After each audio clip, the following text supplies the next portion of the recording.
जैसे ही जियान ने यशमिन का पीछा किया और शर्मा समूह को छोड़ दिया, पूरे शर्मा समूह ने तुरंत अपने उग्र और सुरुचिपूर्ण कुलीन वयस्क की खबर फैला दी। इसके अलावा मंगेतर ने बहुत आक्रामक तरीके से निदेशक मंडल के सदस्यों शेयर धारकों पर भी हमला किया, जिनके पास बहुत शक्ति है। कुछ समय के लिए पूरे शर्मा समूह के बारे में अफवाह फैल गई थी और हर कोई इसके बारे में बात कर रहा था। इस समय जियान ने यशमिन का पीछा करते हुए ऑडी A8 तक पहुंचा। ग्रे सूट में एक मध्यम आयु वर्ग का आदमी कार के सामने खड़ा था। ये याक्सिन को थोड़ा झुकते हुए देख रहा था। प्रेसिडेंट, आपको कहाँ जाना है? वापस जागीर में, यशमिन ने उदासीनता से कहा। फिर मध्यम आयु वर्ग के व्यक्ति ने पीछे का दरवाजा खोला। यशमिन अंदर बैठ गई और जियान ने भी अंदर बैठने का अवसर लिया। यशमिन ने उसकी ओर ठंडी नजर से देखा। आगे बैठो। यशमिन की ठंडी आंखों को देखते हुए जियान ने जाने दिया और केवल उसके सामने बैठ सकता था। चुपके से सोच रहा था कि उसकी मंगेतर वास्तव में ठंडी थी और ऐसा लग रहा था कि जीतना आसान नहीं था। यशमिन के अंगरक्षक और ड्राइवर ने आश्चर्य से जियान की ओर देखा। ज्यादा कुछ कहे बिना वह शर्मा ग्रुप से निकल गया और शर्मा फैमिली के घर चला गया। बेंगलोर शहर के 4 प्रसिद्ध परिवारों में से एक के रूप में शर्मा मनो बहुत शानदार है। पूरे मनो में चट्टानी चट्टाने, हरा पानी, स्विमिंग पूल और बगीचे हैं। ऑडी A8 ने धीरे धीरे शर्मा मैनर में प्रवेश किया और काले रंग के अंगरक्षकों को हर जगह देखा जा सकता है, जो बेंगलोर में 4 सबसे बड़े परिवारों के रूप में शर्मा परिवार की स्थिति को प्रदर्शित करता है। मेरे पीछे आओ। यशमिन कार से बाहर निकली और कुछ कहकर सीधे मनो के केंद्र में एक विला में चली गई और जियान धीरे धीरे पीछे पीछे चला गया। विला में प्रवेश किया और एक कमरे में आया। बिस्तर पर एक बूढ़ा आदमी था, जिसके बाल पीले थे, चेहरा झुर्रीदार था और नाक पर ऑक्सीजन मास्क लगा था। पूरे व्यक्ति को बीमारी का एहसास हो रहा था और वह तुषार था, तुषार शर्मा। बिस्तर के पास भूरे बालों वाला और झोंकशान सूट पहने एक बूढ़ा आदमी था, लेकिन ये तुषार का निजी बटलर सब कुछ की देखभाल के लिए जिम्मेदार था। मिस, आप वापस क्यों आई? बटलर ने यशमिन को देखा और असहायता से कहा, फिर उसके बगल में जियान की ओर देखा। दादाजी, मैंने किसी को ढूंढ लिया है जो उसे उसके दादाजी से मिलने के लिए कहेगा। यशमिन ने जियान की ओर देखते हुए कहा, अब तुम्हारी बारी है। मुझे आशा है कि तुमने मुझसे झूठ नहीं बोला, अन्यथा तुम्हें परिणाम पता होना चाहिए। पत्नी, चिंता मत करो, बस मेरी तरफ देखो। जियान मुस्कुराया। यशमिन की नजरें फिर से जियान पर पड़ी। जियान ने अब कुछ नहीं कहा और अपनी तर्जनी की नोक ये तुषार की दाहिनी कलाई के पास रख दी। फिर थोड़ा सा भौहें सिकोड़ ली। उसकी आंखें एक दूसरे के शरीर पर घूम गईं और उसकी पुतलियां हल्की नीली रोशनी से चमकने लगीं। जियान की आंखों में ये तुषार का पूरा शरीर पारदर्शी लग रहा था और शरीर में सब कुछ उसे स्पष्ट रूप से दिखाई दे रहा था, जैसे कि उसके पास एक पारदर्शी आंख हो। और यह जियान की एक विशेष क्षमता है, उसके पास आंखों की एक जोड़ी है जो आर पार देख सकती है, जिसे आमतौर पर आर पार देखने वाली आंखों के रूप में जाना जाता है। कैसा है? यशमिन एक तरफ से कहे बिना नहीं रह सकी। दादाजी को जहर दिया गया है, जिससे उनका शरीर ऐसा हो गया है। जियान ने अपना हाथ छुड़ाया और उल्टी कर दी। सहर, यशमिन और बटलर दोनों के चेहरे बदल गए और वे हैरान थे। यह असंभव है। हमने दादाजी की बीमारी को देखने में मदद करने के लिए कई डॉक्टरों को आमंत्रित किया है, जिसमें उस दिन हाई आयुर्वेदिक मेडिसिन एसोसिएशन के अध्यक्ष भी शामिल थे। उन्होंने दादाजी का निदान किया था और यह नहीं कहा कि दादाजी को जहर दिया गया था। ये यशमिन ने भौहें सिकोड़ी। ऐसा इसलिए है क्योंकि उनकी दवा इतनी खराब है और जहर इतना अजीब और विशेष है कि सबसे अच्छे डॉक्टर और मशीनें भी इसे मुश्किल से पहचान पाती हैं। जियान ने हल्के से कहा। उसकी आंखें थोड़ी सिकुड़ गईं, उसे नहीं पता था कि वह क्या सोच रहा था। किसी ने मालिक को जहर दे दिया है, ये वास्तव में बहुत जहरीला था। बटलर के चेहरे पर गुस्से का भाव था। यास्मीन की आंखें चमक उठी और उसने जियान की ओर देखा। क्या आपके पास कोई समाधान है? बेशक, ये जहर दूसरों की नजर में बहुत शक्तिशाली हो सकता है, मेरी नजर में ये बच्चों के लिए एक चाल है। जियान ने बहुत दिखावटी ढंग से कहा और फिर अपने शरीर पर लटका हुआ हरे रंग का कंधे का थैला नीचे उतारा और उसमें से जानवरों की खाल का एक पैकेट निकाला। जानवर की खाल को फैलाया तो उसमें अलग अलग मोटाई की चांदी की सुइयां लगी थी, जिनमें 9 सोने की सुइयां थीं, जिनकी कुल संख्या सैकड़ों में थी। इन सुइयों को देखकर बटलर और ये यास्मीन की आंखों में चमक आ गई। जियान ने अपनी दाहिनी तर्जनी उंगली की नोक को जानवर की त्वचा पर घुमाया और उसके हाथ में एक बाल जैसी चांदी की सुई दिखाई दी। फिर जियान की आंखें जम गईं और चांदी की सुई ने खर्राटों की आवाज निकाली।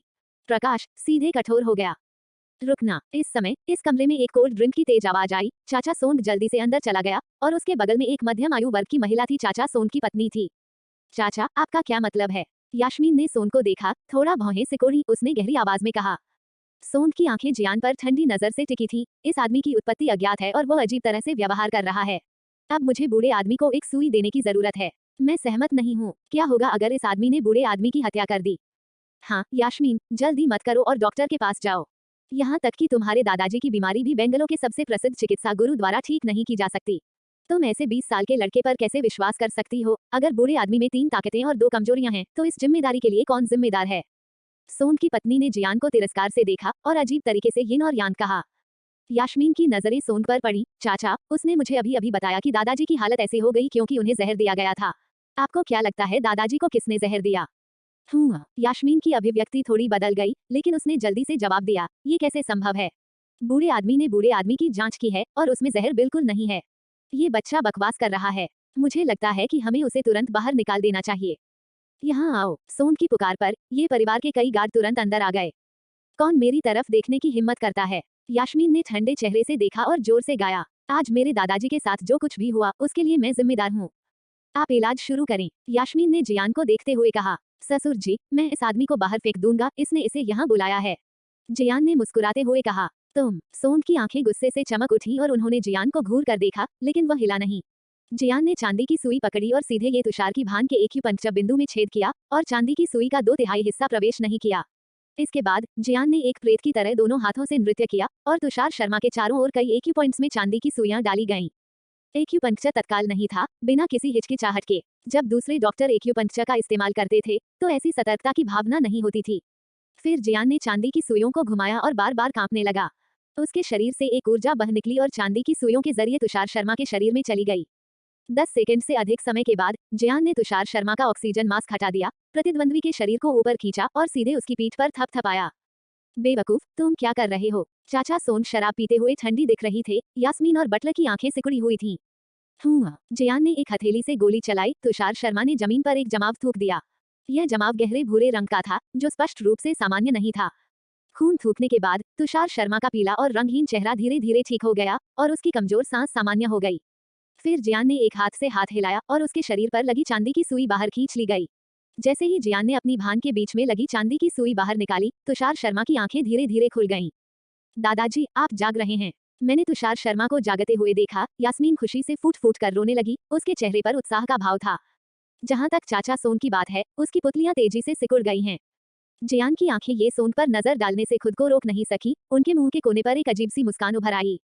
याशिन, ये सोन ने यास्मीन को देखा, उसके चेहरे पर मुस्कान आ गई और उसे उल्टी आ गई। दादाजी, आप आखिरकार जाग गए, ये बहुत अच्छी बात है। इस समय यास्मीन के चेहरे पर कोई ठंडा भाव नहीं था, लेकिन खुशी और उत्साह से भरे आंसू थे। जाहिर तौर पर वह वास्तव में तुषार शर्मा के लिए स्नेह से भरी हुई थी। दादाजी, आपके शरीर से जहर तो निकाल दिया गया है, लेकिन आपका शरीर अभी भी कमजोर है और आपको पूरी तरह से ठीक होने के लिए कुछ दिनों तक आराम करने की जरूरत है।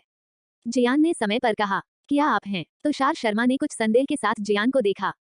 ओह, वो है। दादाजी, मैं आपकी पोता हूँ। उसने यास्मीन के बोलने का इंतजार नहीं किया। जियान ने मुस्कुराते हुए कहा और अचानक, पोता? तुषार शर्मा ने एक पल के लिए यास्मीन की ओर देखा। यास्मीन न, क्या तुम्हें कोई प्रेमी मिल गया? ओह, दादाजी ऐसे नहीं है। ये वह लड़का था जो आज अचानक कंपनी में आया और कहा कि यह मेरा मंगेतर है। उसने आपके साथ एक हस्ताक्षरित विवाह अनुबंध भी निकाला। दादाजी, मैं अभी भी आपसे इस बारे में पूछने की कोशिश कर रहा था। यास्मीन ने जल्दी से समझाया। सड़क। एक पल के लिए तुषार शर्मा का चेहरा बदल गया, उसकी आंखें स्थिर हो गईं और उसने जल्दी से कहा, शादी के अनुबंध के बारे में क्या? दादाजी, ये यहाँ है।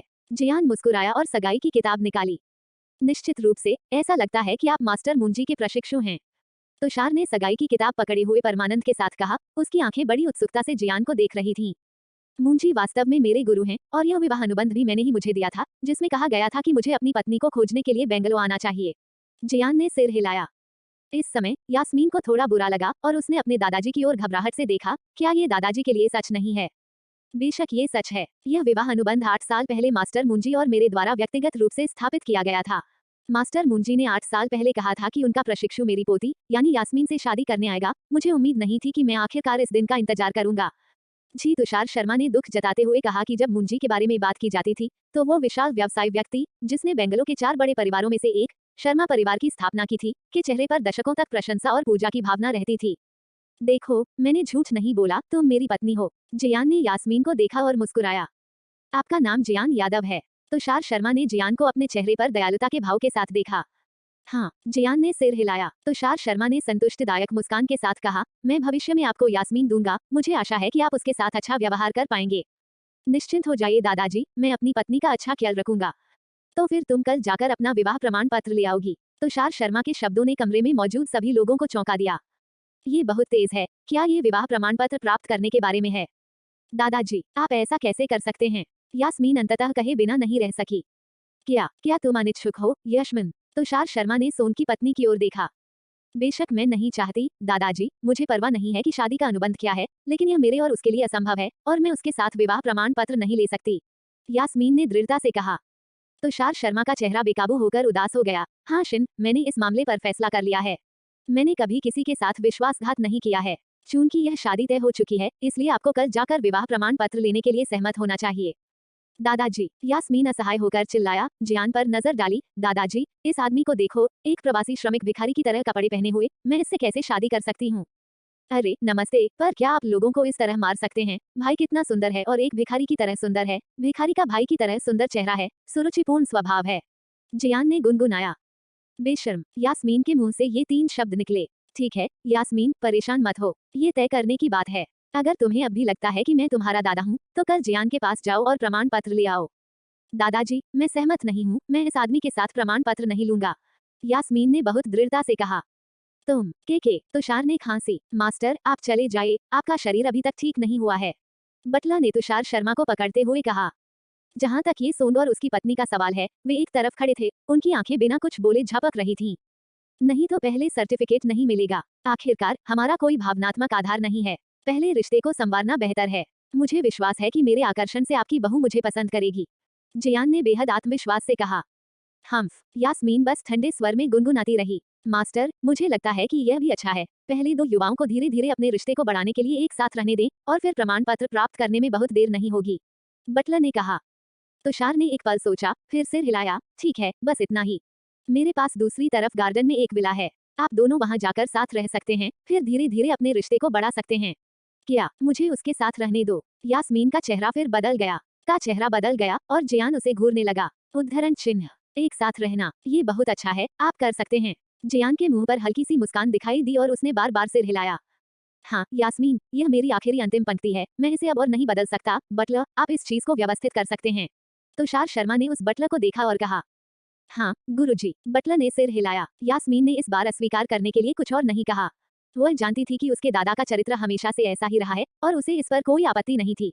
अब यह विवाह प्रमाण पत्र प्राप्त करने से बेहतर है, इसलिए वह अपने जीवन में पूरी तरह से समाप्त हो जाएगी। बेगोनिया गार्डन, ये बंगलों में एक उच्च श्रेणी का विला समुदाय है।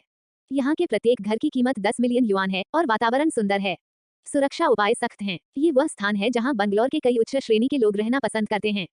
ये बेगोनिया गार्डन के बीच में यूक्लिडियन शैली से भरे एक विला में जियान इस नर्म सोफे पर अपने पैरों के साथ सीधे कॉफी टेबल पर बैठ गया, एक इत्मीनान से देख रहा था। यास्मीन धीरे से अंदर आई, जियान की उपस्थिति को देखते हुए, और उसकी भौहें थोड़ी सिकुड़ गईं, और उसने कहा, मुझे नीचे ले चलो। जियान मुस्कुराया और अपने पैर नीचे रख दिए। मैं अपने दादाजी को बचाने के लिए आपके साथ रहने के लिए सहमत नहीं होती, यास्मीन ने ठंडे स्वर में कहा। मुझे पता है, जियान ने सहजता से कहा। हालांकि अब हम साथ रह रहे हैं, लेकिन मुझे कुछ बातें समझानी हैं, तुम्हें उनका पालन करना होगा, अन्यथा तुम तुरंत यहाँ से चले जाओगे। यास्मीन ने उदासीनता से आह भरी। क्या ये कानून का तीसरा अध्याय है? जियान ने दुष्टता से मुस्कुराया। पहली बात तो ये कि यह विला किसी अन्य महिला को यहाँ आने की अनुमति नहीं देता। दूसरी बात, मैं ऊपर रहती हूँ, आप नीचे रहती हैं, आप मेरी अनुमति के बिना ऊपर नहीं जा सकती। तीसरी बात, हम एक दूसरे के जीवन में हस्तक्षेप नहीं करते। पहला, दूसरा, हाँ, लेकिन तीसरा, आप मेरी मंगेतर हैं, मुझे डर है कि यह एक दूसरे के साथ हस्तक्षेप नहीं करेगा। यदि आप सहमत नहीं हैं, तो आप जा सकते हैं। यास्मीन का स्वर बहुत दृढ़ था। जियान असहाय होकर मुस्कुराया। ठीक है, सब कुछ आपकी बात सुन रहा है, लेकिन मुझे विश्वास है कि उस दिन आपको मुझसे प्यार हो जाएगा। ऐसा दिन कभी नहीं आएगा, यास्मीन ने ठंडे स्वर में कहा और दूसरी मंजिल पर चली गई। जियान उठे और इस मंजिल पर एक अच्छा कमरा ढूंढकर अंदर चले गए। एक कमरे में सभी सुविधाएं बहुत पूर्ण हैं और उन्हें पहले से साफ कर दिया गया है। जियान आनंद की मुद्रा में बिस्तर पर सीधे लेट गया। आखिरकार मैं एक इत्मीनान और आराम की जिंदगी जी सकता हूँ। मुझे आश्चर्य है कि ऐसे कितने लोग हैं। जियान ने खुद को निर्मी कर दिया। उसी समय ये परिवार मनो तुषार शर्मा के कमरे में बटलर चुपचाप उसके बगल में खड़ा था, तुषार शर्मा को देख रहा था। बटलर, क्या आपके पास कहने के लिए कुछ है? तुषार शर्मा ने हल्के से कहा। मास्टर, आपके शरीर पर जहर, बटलर ने गहरी आवाज में कहा। जांचने की कोई जरूरत नहीं है। अरे, तुषार शर्मा ने गहरी सांस ली, उसकी अभिव्यक्ति थोड़ी स्तब्ध थी। मास्टर, निदेशक मंडल के शेयरधारकों ने महल को महिला को राष्ट्रपति के रूप में इस्तीफा देने का अवसर देने के लिए मजबूर करने के लिए सेना में शामिल हो गए। अगर यह जारी रहा तो मुझे डर है। तुषार शर्मा की आंखें सिकुड़ गईं। इन लोगों का समूह अधिक से अधिक बेईमान होता जा रहा है। ऐसा लगता है कि मुझे कुछ करना चाहिए, अन्यथा यास्मीन एक अच्छा राष्ट्रपति नहीं है। लेकिन प्रभु, वह जियान आसान नहीं है। बटलर थोड़ा संकुचित लग रहा था। उसका गुरु एक देवता जैसा प्राणी है, उसका शिष्य सरल कैसे हो सकता है? उसके साथ मुझे यास्मीन पर भरोसा है। तुषार शर्मा की आंखों में एक चमक सी आ गई। शर्मा के मनो के दूसरे विला में चाचा सोंग उदास चेहरे के साथ सोफे पर बैठा था, उसकी आंखें ठंड से चमक रही थीं। चाचा सोंग, अब हमें क्या करना चाहिए? मुझे उम्मीद नहीं थी कि इस लड़के के चिकित्सा कौशल इतने शक्तिशाली थे। उसने वास्तव में बूढ़े आदमी को बचा लिया। उसकी पत्नी ने अनिच्छा से कहा। ठीक है, शोर मत मचाओ, मुझे चुप रहने दो। ये चाचा सोंद ने अपना सिर रगड़ा और सोफे पर झुक गया, उसका चेहरा बहुत गहरा लग रहा था। मुझे नहीं पता कि इसमें कितना समय लगा, जियान को सीधे भूख ने जगाया, उठकर कमरे से बाहर चला गया, रसोई में आया और एक नजर डालने के लिए रेफ्रिजरेटर खोला, ये सामग्री से भरा था, ये सभी बटलर द्वारा खरीदे गए हैं। जियान ने नूडल्स का एक रोल, 2 अंडे और कुछ टमाटर निकाले और सीधे टमाटर और अंडे के नूडल्स का एक कटोरा बना लिया। डाइनिंग टेबल पर भाप से भरे नूडल को पकड़े हुए जियान ने उसे जल्दी से खा लिया। खैर, इसका स्वाद अच्छा है। जियान ने संतोष से सिर हिलाया। उसी समय यास्मीन ऊपरी मंजिल से नीचे आई और जियान पर नजर डाली। तुम्हें नूडल्स कहाँ से मिले? यास्मीन ने जियान को खुशी से नूडल्स खाते हुए देखा, उसकी आंखें आश्चर्य से चमक उठीं। बेशक मैंने इसे खुद बनाया है या मैंने इसे चुराया है। स्वाद बहुत अच्छा है, क्या आप इसे आजमाना चाहेंगे? जियान ने एक आरामदायक भाव के साथ गर्म सूप का एक घूंट फुसफुसाया। कोई जरूरत नहीं है, यास्मीन ने उदासीनता से कहा। महाप्रबंधक शर्मा, इस समय एक स्पष्ट महिला की आवाज सुनाई दी और एक छाया धीरे धीरे विला में प्रवेश कर गई। जियान ने गौर से देखा, वह एक और बड़ी सुंदरता निकली।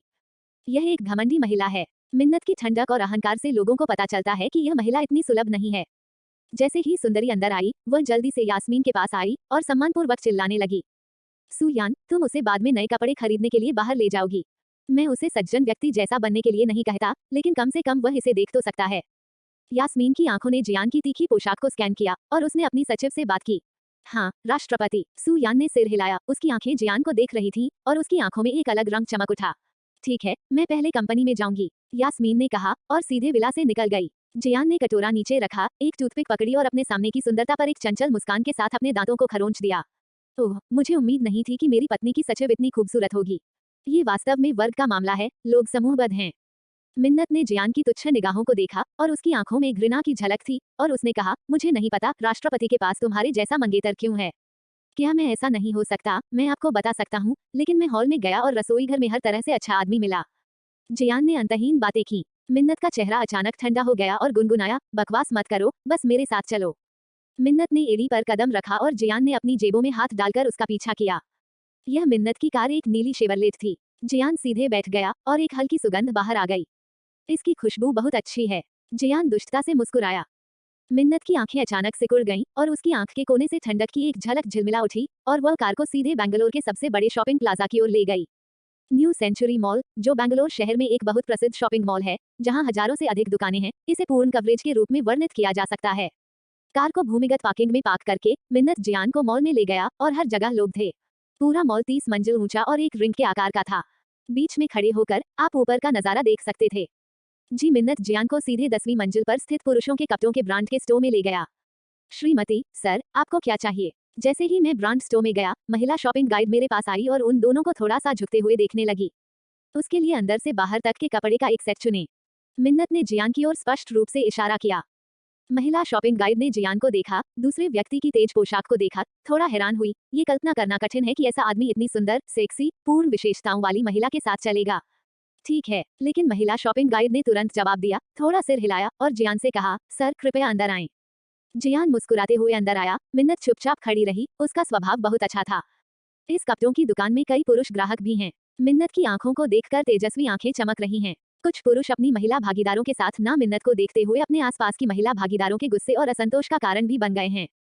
जियान जल्दी से ड्रेसिंग रूम से बाहर चली गई, लेकिन जब मिन्नत की नजर उस पर पड़ी, तो उसके चेहरे पर आश्चर्य की लकीरें उभर आईं।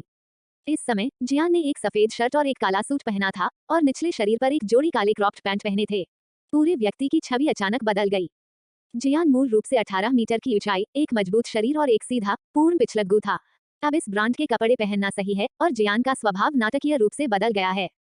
जियान के तीखे सींग, तीखे चेहरे, गहरी और चमकदार आंखों की एक जोड़ी और उसके मुंह के कोने पर एक दुष्ट मुस्कान के अलावा पूरा व्यक्ति एक सुंदर रईस की तरह है, जो एक विशेष आकर्षण को दर्शाता है।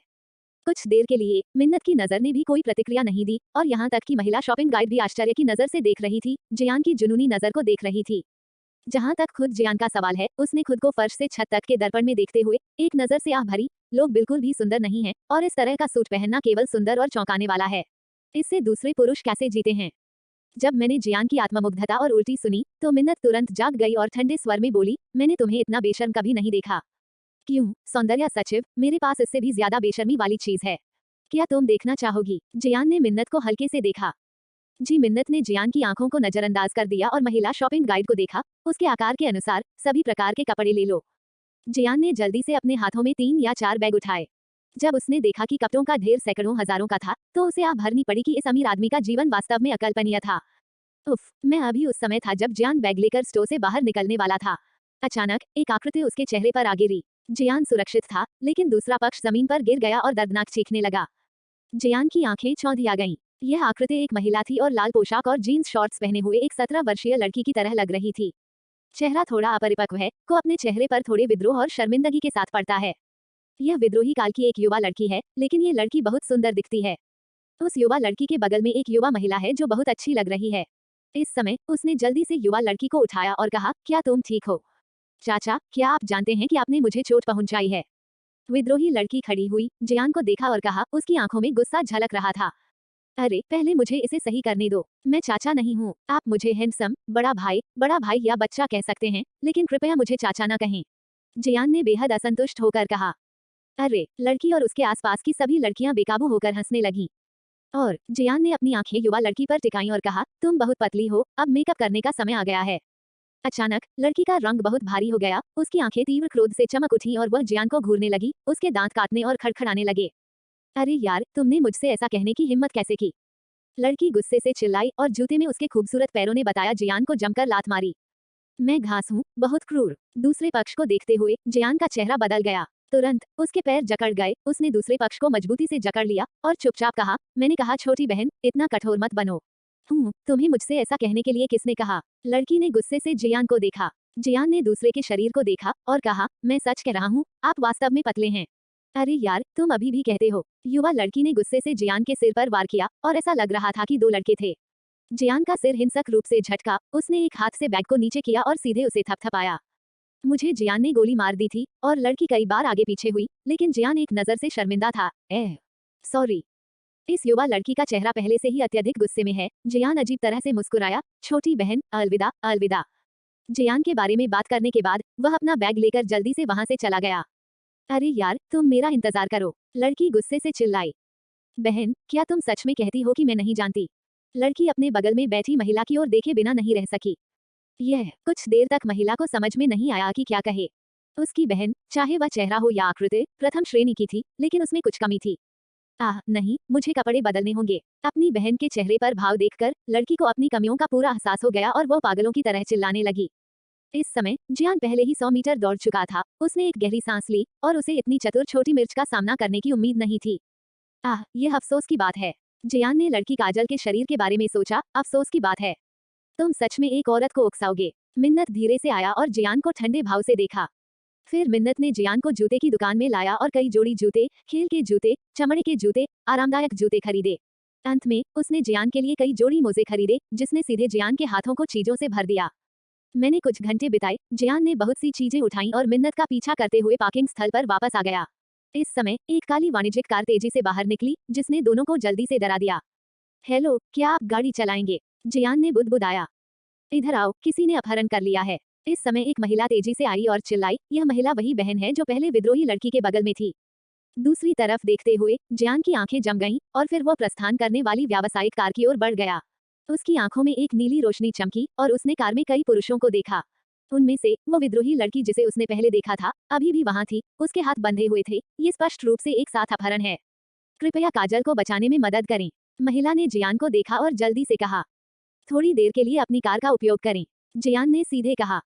मैं ड्राइव करूंगी, मिन्नत ने कहा। जल्दी से अपने शेवरले की ओर चली गई, बैठ गई। जियान ने पीछे की सीट पर सामान ले लिया और पूरा व्यक्ति भी सह पायलट पर बैठ गया। एक धमाके के साथ शेवरले एक तीखे तीर की तरह बाहर निकल आया। मिन्नत ने कुछ देर तक एक्सीलेटर पर पैर रखा और जल्द ही उन्हें काली व्यावसायिक कार दिखाई दी। इस समय दोनों कारें तियानहाई शहर की सड़कों पर प्रवेश कर चुकी थीं और आसपास के वाहन बहुत अधिक हो गए थे। भाई, उसके पीछे एक शेवरले है। कमर्शियल कार में बैठे ड्राइवर ने अचानक रियरव्यू मिरर की तरफ देखते हुए कहा। रोको उसे। पीछे धूप का चश्मा लगाए एक अधेड़ उम्र के आदमी ने ठंडे स्वर में गुनगुनाया। कमीने, तुम कौन हो? मुझे अगवा करने की तुम्हारी हिम्मत कैसे हुई? क्या तुम जानते हो मैं कौन हूँ? छोटी लड़की गुस्से से चिल्लाई। मध्यम आयु वर्ग के व्यक्ति ने युवा लड़की की ओर देखा और मुस्कुराया। बेशक मुझे पता है। क्या लॉन काजल प्रसिद्ध पाटिल समूह के निदेशक लगन पाटिल की बेटी है ना? मैं सही हूँ। चूंकि तुम्हें पता है तुमने मेरा अपहरण करने की हिम्मत की, तो क्या तुम्हें डर नहीं है कि मेरे पिता तुम सबको कुत्तों को खिलाने के लिए काट देंगे? लॉन काजल ने ठंडे स्वर में गुनगुनाया। हाँ, मुझे बहुत डर लग रहा है। मध्यम आयु वर्ग का आदमी और कार में बैठे अन्य लोग बिना किसी चिंता के हंस पड़े। क्या तुम्हारे हाथ में है? क्या लगन पाटिल ने हमें काटकर कुत्ते को खिलाने की हिम्मत की? मध्यम आयु वर्ग के आदमी ने थूक दिया। जियो लॉन काजल का रूप बदल गया, उसकी आंखें चमक से चमक उठी। इस समय वाणिज्यिक वाहन ने तेजी पकड़नी शुरू कर दी है और तुरंत ही शेवले के साथ अंतर बना लिया है। जल्दी करो, दूसरे पक्ष ने हमें ढूंढ लिया है और गति बढ़ा दी है, जियान ने कहा। तुम ऐसा करने के लिए इतने उत्सुक क्यों हो? क्या तुम्हें वो लड़की पसंद है? मिन्नत ने जियान को तिरस्कार से देखा। हालांकि लड़की थोड़ी चपटी है, फिर भी उसका चेहरा और फिगर बहुत अच्छा है। अगर इसे उन लोगों ने बर्बाद कर दिया होता तो क्या ये बहुत हिंसक नहीं होता? जियान ने हल्के से कहा। मिन्नत ने ठंडी सांस ली और थ्रॉटल पर पैर रखा। हालांकि इस सड़क पर अधिक से अधिक कारें हैं, थोड़ी देर के लिए दूसरे पक्ष के साथ पकड़ना बहुत मुश्किल है और दूसरे पक्ष की कार कौशल स्पष्ट रूप से मिन्नत से बेहतर है, इसलिए दोनों पक्षों के बीच का अंतर और दूर होता जा रहा है। मैं गाड़ी चलाऊंगा, अन्यथा आप अपनी कार कौशल को पकड़ने में सक्षम नहीं होंगे, जियान ने कहा। मिन्नत ने असंतुष्ट होकर जियान को देखा, बाद वाले ने सीधे मिन्नत को गले लगा लिया। तुम क्या कर रहे हो? मिन्नत ने ठंडी नाराजगी के साथ कहा। मुझे खेद है, जियान ने कहा। प्रतिद्वंद्वी के शरीर को पकड़कर अचानक उसे ऊपर उठाया, फिर वह सीधे आगे बढ़ गया, मास्टर ड्राइवर की स्थिति में बैठ गया और फिर दूसरे व्यक्ति को आगे निकल जाने दिया। जब जियान ने एक्सीलेटर पर पैर रखा तो शेवरले तुरंत बाहर निकल आई। इस समय वाणिज्यिक वाहन शेवरले से सैकड़ों मीटर दूर था। 5 या 6 कारें सामने थीं, लेकिन जियान के स्कैन के तहत ये स्पष्ट था कि वह कहाँ था। जियान की अभिव्यक्ति गंभीर हो गई और वह दोनों हाथों से स्टीयरिंग व्हील को मारता रहा और एक्सीलेटर नीचे चला गया। तभी शेवरले इस भीड़ भरी गली में एक रोमांचकारी तेज कार आई। तुम धीमे हो, पागल हो। जियान के पागल रूप को देखकर मिन्नत का चेहरा थोड़ा पीला और घबरा गया। आराम करो, ये ठीक है, जियान ने आत्मविश्वास से मुस्कुराते हुए अपने हाथों को लगातार लहराते हुए कहा और उस शेवरले ने एक स्पोर्ट्स कार की गति को सीधे अपने हाथ में ले लिया। व्यस्त सड़क पर भागते हुए ड्राइवरों के एक समूह से दंग रह गए, डांटा यह मर चुका है। शेवरले ने जल्द ही दूसरे वाणिज्यिक वाहन को पकड़ लिया, लेकिन इस बार वाणिज्यिक वाहन सीधे उसके ऊपर चला गया। जैसे ही जियान चौराहे पर पहुंचा, दाहिने हाथ पर एक बड़ा ट्रक अचानक से उसके ऊपर आ गया। मिन्नत का चेहरा अचानक से सफेद हो गया और उसने चुपके से कहा कि वह ऐसे ही मर जाएगी। भन-भनाना। अचानक मोटर की तीखी आवाज आई और शेवरले की गति पुनः बढ़ गई तथा ट्रक से टकराने से पहले ही वह चरम सीमा पर पहुंच गई। वाह, मिन्नत ने गहरी सांस छोड़ी, उसका चेहरा थोड़ा शर्मिंदा लग रहा था और उसने जियान को गुस्से से देखा। तुम पागल हो। उत्तेजना। जियान आनंद की एक नजर है, जैसे कि अतीत में उत्तेजना के क्षण में लौटना। यह पागलपन है। मिन्नत ने बिना किसी डर और चिंता के जियान के चेहरे को देखा, लेकिन उत्साह के संकेत के साथ वह कोसने से खुद को रोक नहीं सकी। उसकी आंखों में एक अजीब सी रोशनी चमक उठी। भैया, गाड़ी अभी भी हमारा पीछा कर रही है, मुझे क्या करना चाहिए? वाणिज्यिक वाहन में चालक ने शेवरले को देखा, जो उसके पीछे चल रहा था। भौहें सिकोड़ते हुए बोला। धूप का चश्मा पहने मध्यम आयु वर्ग के व्यक्ति ने भौहें सिकोड़ते हुए कहा, एक सुदूर स्थान खोजने के लिए मैं देखना चाहता हूँ कि कौन मरना चाहता है। फिर काले रंग की व्यावसायिक गाड़ी व्यस्त सड़क से दूर चली गई और सीधे एक सुनसान गली की ओर चली गई। जियान ने सीधे उसका पीछा किया। कुछ मिनट बाद काली व्यावसायिक कार और शेवरले एक सुदूर गली में पहुंचे और दोनों कारें रुक गईं। काले रंग की व्यावसायिक कार का दरवाजा खोला गया और काले कपड़े पहने 6 व्यक्ति नीचे उतरे और कार से एक चाकू खींच लिया तथा शेवरले को घूरते हुए कहा, मैं तुम्हें कुछ नहीं दूंगा, कार में मत रहो। जियान ने मिन्नत से कहा, क्या तुम कर सकते हो? मिन्नत ने संदेह से जियान को देखा। जियान ने शैतानी मुस्कान के साथ कहा, कोई समस्या नहीं है। जियान कार से बाहर निकला, शेवरले कार की ओर चला गया, 6 लोगों पर नजर डाली और हल्के से कहा, 6 बड़े आदमी एक महिला का अपहरण कर रहे हैं, कुछ अच्छे नहीं हैं। लड़का, तुम कौन हो? नीमा, अपने बारे में चिंता करने की हिम्मत करो। क्या तुम जानते हो कि हम कौन हैं? हम। पुरुषों में से एक ने एक माचे के साथ जियान पर इशारा किया और डांटा, लेकिन उसका आखिरी वाक्य था कि धूप का चश्मा। मध्यम आयु वर्ग के आदमी ने रोक दिया। मध्यम आयु वर्ग के व्यक्ति की आंखें जियाओ हीफेक को घूर रही थीं। भाई, इस कार में महिला के साथ तुम्हारा क्या रिश्ता है? मुझे नहीं पता, जियान ने हल्के से कहा। बिना जाने इतनी दूर तक पीछा करने की हिम्मत मत करना, लगता है तुम्हारे सिर में कोई समस्या है, अधेड़ उम्र के आदमी ने ठंडी आवाज में कहा। उसका चेहरा ठंडा लग रहा था। मैं बकवास नहीं करना चाहता, बस जाने दो, मुझे ऐसा करने के लिए मजबूर मत करो, मैं लड़ने के लिए तैयार नहीं हूँ। जियान सीधे 6 लोगों की ओर चला गया। उसे मार डालो, अधेड़ उम्र के आदमी ने अपनी आंखों के नीचे जानलेवा निगाहें चमकाईं और गहरी आवाज में चिल्लाया। तुरंत ही 2 आदमी चाकू लेकर जियान की ओर दौड़े, चाकू लहराया और जमकर वार किया। वे निर्दयी थे, जाहिर है लोगों का ये समूह आम लोग नहीं थे। जियान थोड़ा झुक गया, 2 माचे उसके बाएं और दाएं शरीर को रगड़ रहे थे। जैकेट की आस्तीन के नीचे जियान के हाथ बिजली की तरह टकराए, दोनों पुरुषों की छाती पर जमकर प्रहार किया।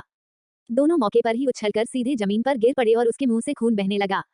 ये लड़का हाथ जोड़ता है, एक साथ हो जाओ। अधेड़ उम्र के आदमी का चेहरा उतर गया और बचे हुए 3 आदमी चिल्लाए और एक लंबी तलवार लेकर आगे बढ़े। उन तीनों ने सीधे जियान के ऊपरी, मध्य और निचले 3 लेन पर हमला किया। वे तेजी से वार करते थे और पूरी गति से आगे बढ़ते थे। पहली नजर में वे अच्छी तरह से प्रशिक्षित थे। शेवरले की कार में मिन्नत ने जियान को देखा, थोड़ा देखा, उसकी अभिव्यक्ति थोड़ी बदल गई। धमाका, जियान ने एक पैर से लात मारी। उस पर हमला करने वाले व्यक्ति को उसके पैर से छाती में लात मारी गई। पूरा आदमी पहले दो की तरह उछलकर जमीन पर जोर से गिरा।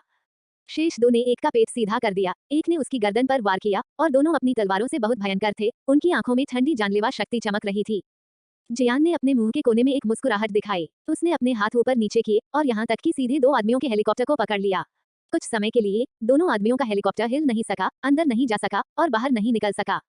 जियान के हाथ लोहे के चिमटे की तरह थे जो अपनी छुरी को पकड़े हुए थे। क्लिक क्लिक, दो तीखी चटकने वाली आवाजें और दोनों के हाथों में मौजूद चाकू को कठोरता से काट दिया गया। जियान ने दोनों के गालों पर अपने हाथ रखे और फिर दोनों सफेद झाग के साथ जमीन पर गिर पड़े। चाकू से लैस 25 लोगों को जियाओ लीफेग ने आसानी से निपटा दिया और आखिरी मध्यम आयु वर्ग का आदमी बहुत बदसूरत लग रहा था। तुम कौन हो, बच्चे? अधेड़ उम्र के आदमी ने फिर पूछा। मैं एक समाजवादी मियोशी युवक हूँ जो विशेष रूप से आप बुरे लोगों से निपटता है, जियान ने न्याय की नजर से कहा। चूंकि तुम ऐसा नहीं कहते तो चलो मर जाते हैं। अधेड़ उम्र का आदमी ठंडा दिख रहा था और उसने अपना दाहिना हाथ हिलाया। उसके हाथ में एक 5 या 4 पिस्तौल दिखाई दी और उसने बिना किसी हिचकिचाहट के जियान की ओर ट्रिगर खींच दिया। धमाका, अचानक गोली चलने की आवाज आई और शेवरले में बैठी मिन्नत की निगाहें अचानक रुक गईं, लेकिन अगले ही पल उसकी आंखों में हैरानी की झलक दिखाई दी। मैंने देखा कि बंदूक की आवाज के बाद गोली जियान को नहीं लगी और जैसे ही दूसरे व्यक्ति ने ट्रिगर खींचा, दूसरे व्यक्ति का आंकड़ा गायब हो गया। उसने अधेड़ उम्र के आदमी के चौंकने का इंतजार किया। जियान का भूत उसके सामने प्रकट हुआ। अपने हाथ की हथेली से दूसरा हिस्सा धीरे से जमीन पर गिर गया और जियान ने बिना किसी प्रयास के इसे हल कर दिया। इसके बाद जियान काले रंग की व्यावसायिक कार के पास गया, दरवाजा खोला और देखा कि लड़की के हाथ बंधे हुए थे और उसके मुंह पर टेप चिपका हुआ था। जियान ने आगे बढ़कर टेप को फाड़ दिया और रस्सी खोलने में उसकी मदद की। वाह चाचा, आप बहुत अच्छे हैं, काजल पाटिल ने उत्साह से जियान को देखा। उसने अभी अभी कार की पिछली खिड़की से दृश्य देखा था, खासकर जब उसने जियान की गोलियों से बचने की क्षमता को देखा। वो बहुत उत्साहित थी। फिर काजल पाटिल ने जियान को अचानक चूम लिया। पहले और बाद के बीच का अंतर बहुत बड़ा है। वो पहले उस पर चिल्लाया था और उसे खत्म करना चाहता था, अब उसने खुद को चूम लिया है। यह महिला बहुत चंचल है। तब काजल पाटिल ने जियान को जाने दिया। उसकी आंखें जमीन पर लोगों को देखती थीं और सीधे चली गईं।